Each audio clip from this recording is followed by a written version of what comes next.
Salauddin Ayyubi. The name echoes through history as a beacon of chivalry, courage, and strategic brilliance. Born in a time of conflict, he rose to become a pivotal figure in the medieval Islamic world. He is best known for his role in the Third Crusade, where he faced off against the legendary Richard the Lionheart. However, Salahuddin's story is much more than just battles and conquests. It is a story of leadership, faith, and a commitment to justice that resonated far beyond his own time. Salahuddin's legacy is complex and multifaceted. He was a fierce warrior who fought tirelessly to defend his faith and people. Yet, he was also known for his mercy, generosity, and respect for his enemies. This unique blend of strength and compassion made him a respected figure, even among his adversaries, and cemented his place as one of the most remarkable leaders of the medieval era. Salahuddin, whose full name was An-Nasir Salah ad-Din Yusuf ibn Ayyub, was born in 1137 in Tikrit, a city in present-day Iraq. He was born into a Kurdish family with a strong military tradition. His father, Najm ad-Din Ayyub, was a respected military commander.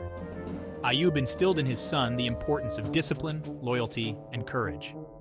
Salahuddin's early education focused on Islamic theology, law, and philosophy.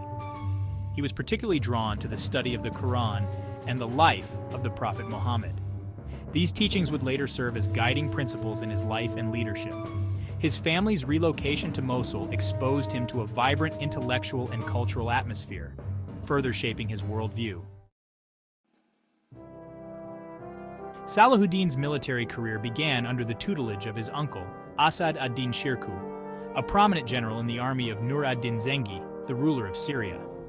He quickly proved himself to be a skilled soldier and strategist.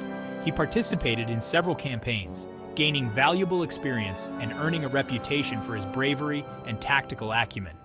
In 1169, Shirkuh was appointed Vizier of Egypt, a strategically vital region. Salahuddin accompanied his uncle and played a key role in stabilizing the politically volatile region. After Shirkuh's death, Salahuddin himself was appointed Vizier of Egypt.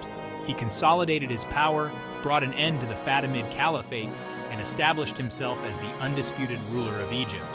He then turned his attention towards Syria, unifying it with Egypt under his banner. By 1187, Salahuddin had established himself as the most powerful Muslim ruler in the Middle East.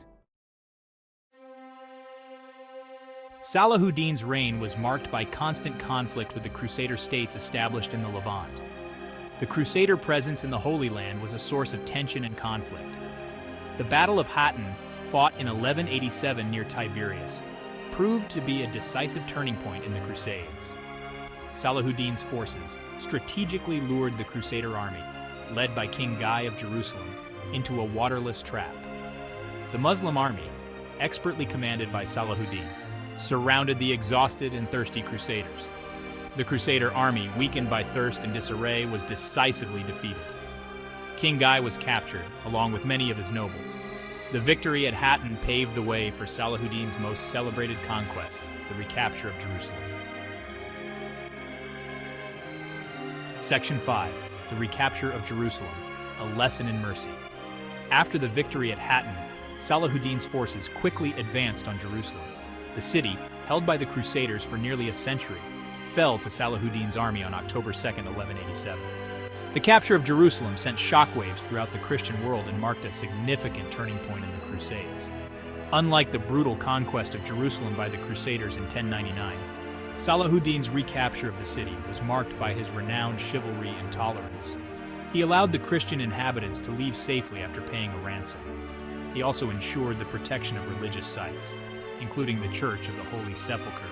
His actions stood in stark contrast to the brutality displayed by the Crusaders during their conquest of Jerusalem. This act of mercy further solidified Salahuddin's image as a just and compassionate leader, even in victory. Section 6. A worthy adversary, Richard the Lionheart. The fall of Jerusalem spurred the Third Crusade, led by European monarchs including Richard I of England, known as Richard the Lionheart. Richard, a formidable warrior king, posed a significant challenge to Salahuddin. Their encounters, both on the battlefield and in negotiations, became legendary. The two leaders clashed in a series of battles and sieges, including the Siege of Acre, a strategically important port city. Despite their fierce rivalry, Richard and Salahuddin developed a grudging respect for each other. They exchanged gifts and even negotiated truces, demonstrating the code of chivalry that existed even amidst the brutality of war. Section 7. The Legacy of a Leader, Death and Remembrance. Salahuddin and Richard ultimately agreed to the Treaty of Jaffa in 1192, a truce that brought an end to the Third Crusade. While the treaty allowed the Crusaders to retain a small strip of land along the coast, Jerusalem remained under Muslim control. The treaty also guaranteed safe passage for Christian pilgrims visiting the city. Exhausted by years of campaigning, Salahuddin died in Damascus in 1193 at the age of 55. He was buried in a mausoleum near the Umayyad Mosque. His death was mourned throughout the Muslim world.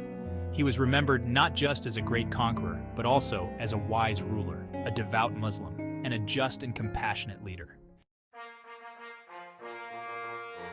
Section 8. Salahuddin in popular culture, a timeless icon. Salahuddin's legacy extends far beyond history books.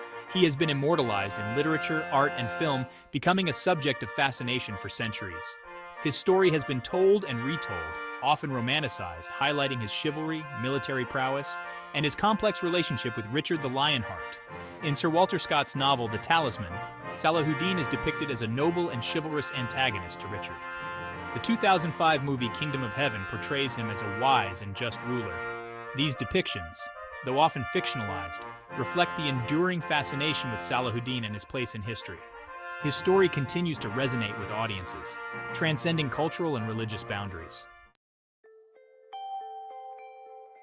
Section 9. Conclusion. The enduring significance of Salauddin Ayyubi. Salahuddin Ayyubi stands as a towering figure in history. He was a brilliant military strategist, a shrewd politician, and a devout Muslim who led by example. His recapture of Jerusalem cemented his status as a hero in the Muslim world.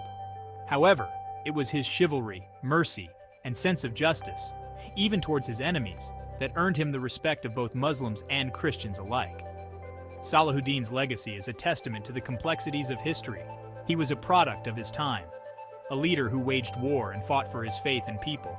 Yet, he was also a man who embodied virtues that transcended the battlefield. In an era defined by religious conflict, he stands as a reminder that even amid strife, compassion and respect for one's adversaries are not signs of weakness, but of true strength. His story continues to inspire, prompting reflection on the qualities of true leadership and the enduring power of compassion.